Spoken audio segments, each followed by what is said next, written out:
Hello बच्चों, चलिए प्रश्न को समझते हैं। प्रश्न है आपके सामने कि एक दिया गया नाइट्रोजन युक्त एरोमेटिक यौगिक ए टिन और HCl तथा बाद में HNO2 के से क्रिया करके एक अस्थायी यौगिक बी देता है। बी फिनॉल के साथ क्रिया करके एक सुंदर रंगीन यौगिक सी बनाता है, जिसका अणुसूत्र दे रखा है आपको C12H10N2O है।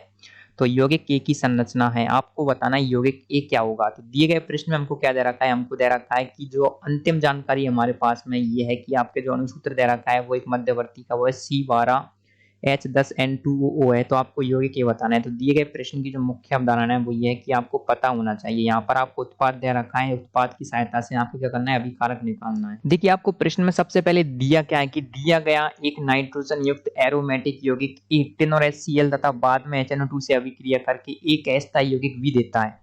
तो मान लीजिए आपके पास में कोई भी यौगिक ए है, वो क्या है आपके एक एरोमेटिक यौगिक है, एरोमेटिक है और क्या है आपके एक नाइट्रोजन युक्त है, नाइट्रोजन युक्त है। उसके अलावा क्या दे रखा है कि वो टिन और HCl के साथ में रिएक्शन करके क्या दे रहा है आपको एक, और बाद में क्या किससे रिएक्शन कर रहा है, HNO2 के साथ में रिएक्शन करने के बाद में आपको एक अस्थायी यौगिक भी दे रहा है।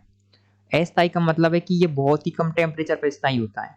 और बाद में क्या कर रहा है, ये बाद में आपके फिनॉल के साथ में रिएक्शन करके, फिनॉल का सूत्र होता है आप सभी लोग जानते हैं C6H5OH। तो फिनॉल के साथ में रिएक्शन करके क्या कर रहा है, एक नारंगी रंग का यौगिक बना रहा है, मतलब एक रंगीन यौगिक बना रहा है, जिसका जो सूत्र होता है वो होता है आपके C12 वो, और जो आपके H10N2O। तो आपको बताना है कि जो आपके ए क्या था। तो देखिए जब आप देखेंगे, तो जब आप बैक बैक स्टेप में चलते हैं तो आप देखेंगे, देखिए टिन और HCl के साथ में रिएक्शन करने पर क्या होता है, आप सभी लोग जानते हैं कि अगर कोई भी, मान लीजिए मेरे पास है नाइट्रो यौगिक की अगर मैं अभिक्रिया कराऊंगा किसके साथ में, इसकी अभिक्रिया कराऊंगा मैं टिन और HCl के साथ में, SN और HCl के साथ में, तो मुझको यहाँ पर प्राप्त होगा, क्या हो जाएगा, एनिलीन प्राप्त हो जाएगा।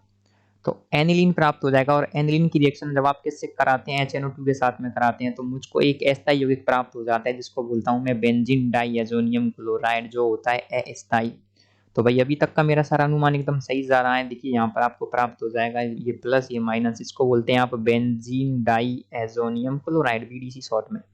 तो ये अस्थायी भी होता है, और ये केवल 0 से लेके 5 डिग्री तक स्थायी होता है। तो यहाँ तक तो मेरा अनुमान एकदम सही है। आगे बोला है कि जब मैं इसकी रिएक्शन करा रहा हूँ फिनॉल के साथ में, फिनॉल होता है आपके C6H5OH, तो आपको एक रंगीन यौगिक प्राप्त हो रहा है, जिसका सूत्र कुछ इस प्रकार का है। तो चलिए इसकी रिएक्शन फिनॉल के साथ में भी करा लेते हैं। तो चलिए चलते हैं। तो हम क्या करेंगे, यहाँ पर N डबल बॉन्ड N, और इसकी रिएक्शन करा दी आपने फिनॉल के साथ में। तो देखिए यहाँ पर आ जाएगा आपके फिनॉल कुछ इस प्रकार से जुड़ जाएगा। तो ये देखिए जब आप इसका सूत्र देखेंगे, तो इसका जो सूत्र आ रहा है, वो आप देखेंगे यहाँ पर सूत्र रहेगा C12H10N2। तो देखिए इसका सूत्र होता है आपके C6H5, तो ये जाएगा आपके C6H5 N double bond N, इसका सूत्र आ जाएगा आपके C6H4 और OH। जब आप इसको जोड़ेंगे तो ये आ रहा है आपके C12H10 और N2O, C12H10 और N2O, C12H10N2O, एकदम सेम सूत्र आ रहा है। तो इस प्रिडिक्शन के आधार पर हमने यहाँ पर जो अभिक्रिया के बारे में, उत्पाद के बारे में पता लगाया, वो है मेन तत्व है, वो मेन जो टर्म है वो है आपके अस्थायी यौगिक। और अस्थायी यौगिक यहाँ पर क्या कर रहा है, एक आपके एक रंगीन यौगिक का निर्माण कर रहा है। तो देखिए जब बेंजीन डाइएजोनियम क्लोराइड की रिएक्शन कराई जाती है फिनॉल के साथ में, तो आपको एक नारंगी रंग का रंगीन यौगिक प्राप्त होता है। तो यहाँ से हमने पता लगा लिया कि ये वाला जो उत्पाद है वो तो आपके बेंजीन डाइएजोनियम क्लोराइड आ गया। और बेंजीन डाइएजोनियम क्लोराइड कैसे बनता है, एनिलीन से। और एनिलीन का कैसे अपचयन कराया जाए, किससे एनिलीन को बनाया जाए, तो वो आ जाएगा आपके एक नाइट्रोबेंजीन की सहायता से।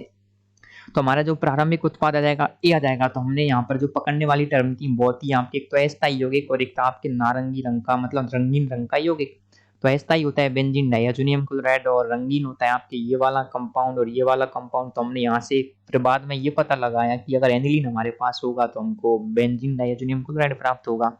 और एनिलीन कैसे प्राप्त होगा, टिन और HCl की विक्रिया किससे कराएं कि आपको एनिलीन प्राप्त हो जाए, तो वो जाएगा आपके नाइट्रोबेंजीन। तो हमारे जो दिए गए विकल्प हैं उनमें नाइट्रोबेंजीन कहाँ पर है, आप देखेंगे विकल्प बी, आप देखेंगे विकल्प बी आपके नाइट्रोबेंजीन। तो हमारे प्रश्न का जो सही उत्तर आएगा वो आएगा विकल्प बी। तो आशा करते हैं आपको प्रश्न का उत्तर समझ आया होगा। धन्यवाद।